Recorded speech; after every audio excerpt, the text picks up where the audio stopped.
Mən Kəmalə xanımın zəhmətini bir daha vurğulamaq istəyirəm.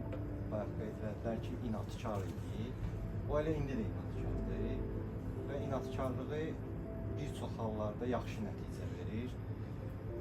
Çünki mən özüm onun enerjisinə, gücünə, inadkarlığına təəccüb elədim.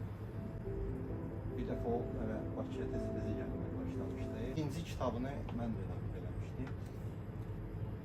O həmən kitabı redaktör eləyəndə özüm təəccüb elədim.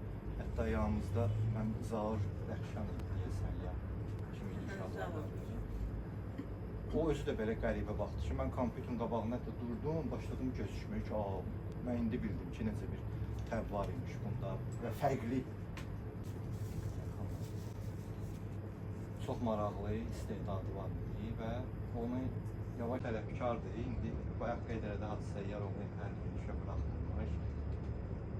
Arzulayardım Hadisəyyar yenidən o senzuranı bərpa eləsin.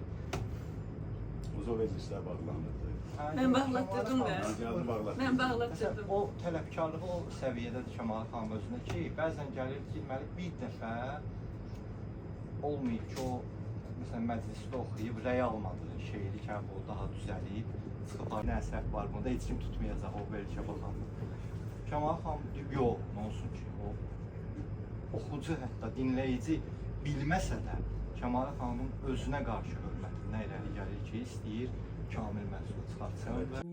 Kəmalə xanım bizim şeir məclislərindən də əvvəl, mənim özümdən də əvvəl şeir məclislərində iştirak edib, böyük ustadlar görüb, indi həyatı ilə əlaqədar uzun müddət Türkiyədə yaşamalı olub və orada pedaqoji fəaliyyətlə məşğul olduğuna görə müəyyən qədər Azərbaycan dilini itirmişdi.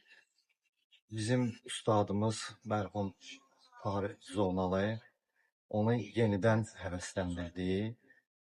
O demişdi ki, yenidən bunu bərpa eləmək olar və Kəmalə xanım özü demək olar ki, böyük bir zəhmət çəkdi bu yolda ki, təzədən dili bərpa elədi. Təbii var idi, yəni bir var, yəni şair olmayan adam zorla yazmaq istəyir. Bir də var Allah vermişdi ona istedadı və mənim gözlədiyimdən də qısa bir müddətdə demək olar ki, 90% dili təzədən bərpa edib, böyük bir zəhmətlər edir və bəlkə də elə bir adam yoxdur ki, mən deyim ki, o da bu zəhməti çəkərdi, amma Kəmalə xanım çəkdi və bugün də şadam ki, belə bir gözəl gündə onun təqdimatı və biz onun uğurlarını qeyd edirik.